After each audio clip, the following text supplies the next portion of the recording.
بہت پرانی بات ہے کہ ایک بار میرے پاس ایک آدمی آیا، جب یہ جامعۃ المدینہ کی چھت کے نیچے ملاقات کے لیے میں بیٹھتا تھا، ان دنوں کی بات ہے.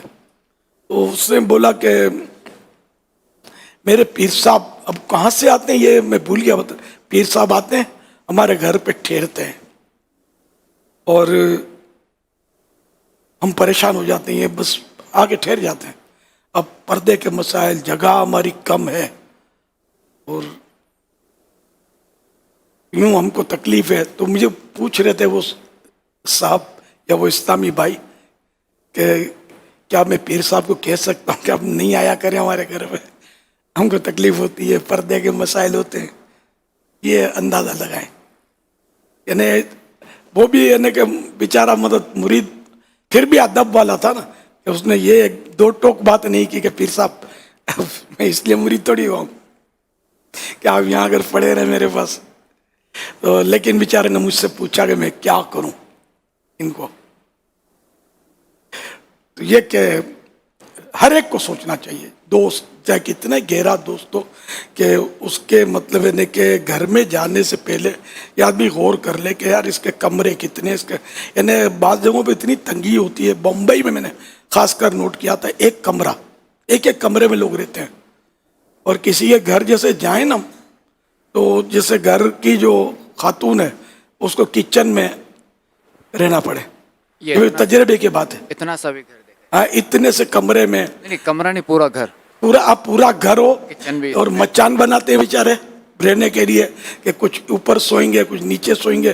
اب اس میں مہمان آ کے بیٹھ جائے، ہم جیسا چلا جاتے بیچارے نہ تو نہ پاڑے نا. اب وہ کیا کریں، کوئی کچن میں، کوئی واش روم میں عورت چھپی ہوئی ہے، اور اب وہ واش روم میں دعا بھی نہیں مانگ سکتی، اشارے میں ہوتا ہے، دل میں مانگتی ہو کہ یہ پیر صاحب کب تشریف لے جائیں گے کہ ہم ٹھنڈی ہوا میں آئیں.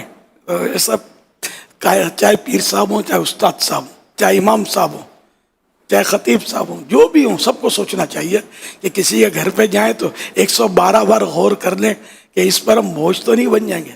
اچھا، بعضوں کا گھر تنگ نہیں ہوتا، وہ دل تنگ ہوتا ہے. اس کو بھی سمجھنا ہے کہ گھر تو بہت بڑا ہے اس کا، اور اس میں وہ ہم رہ تو لیے لیکن وہ ایک دم بیچارہ ریزرو ہو جاتا ہے اور آزمائش میں آ جاتا ہے. اس کی مصروفیت ایسی ہے، اس کے ٹائمنگ ایسے ہیں. اب وہ ظاہر ہے کوئی بھی مہمان آئے گا تو اس کو پھر اس کو ٹائم بھی تو دینا پڑے گا نا. یہ تو ہے نہیں کہ مہمان کو بکری کی طرح یا مرغی کی طرح اس کو کمرہ دے دیا اور باہر سے بند کر دیا، عورتیں بھی آئیں جائیں اور یہ مہمان اندر پڑے رہیں اور کھانے کے ٹائم میں دروازہ کھلے اور روٹیاں ڈال دیں. ایسا تو نہیں ہوتا نا. تو اس لیے وہ ہر ایک کو مطلب یہ غور کرنا چاہیے، سوچنا چاہیے. مہمان آتا ہے تو اپنا رزق لاتا ہے، اس کو کھلانا پلانا یہ بھی کار ثواب. اور جب مہمان جاتا ہے تو میزبان کے جو گناہ ہوتے ہیں ان کے بخشے جانے کا سبب ہوتا ہے.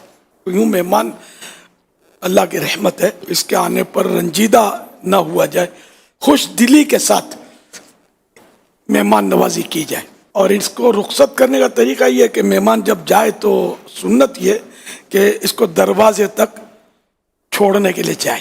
یہ مسلم اور بخاری کے حوالے سے ایک حدیث پاک ہے. رسول اللہ صلی اللہ علیہ وسلم نے فرمایا کہ جو اللہ اور آخری دن پر ایمان رکھتا ہو وہ اپنے مہمان کا احترام کرے. اس کی مہمانی 1 دن رات ہے اور دعوت 3 دن ہے، اس کے بعد وہ صدقہ ہے. مہمان کو یہ حلال نہیں کہ اس کے پاس ٹھہرا رہے حتیٰ کہ اسے تنگ کر دے. یعنی مہمان کے لیے بھی یہ جائز نہیں ہے کہ اتنا آ کر پڑا رہے اس کے گھر کہ میزبان جو ہے وہ تنگ آ جائے. یہ پھر یہ لفظ حلال نہیں اس کے لیے. تو بعض اوقات ایسا ہوتا ہے کہ مہمان جاتا ہے، بار بار جاتا ہے نا، تو گھر کے افراد جو بولتے کچھ نہیں ہیں وہ اس کو ویلکم کریں گے، وہ ہنستا منہ بھی دیں گے مروت میں یا کسی وجہ سے، لیکن اندر سے وہ تنگ ہوتے ہیں. تو اس لیے مہمان کو بھی غور کرنا چاہیے کہ میں یہ جو کر رہا ہوں یہ درست ہے یا کیا.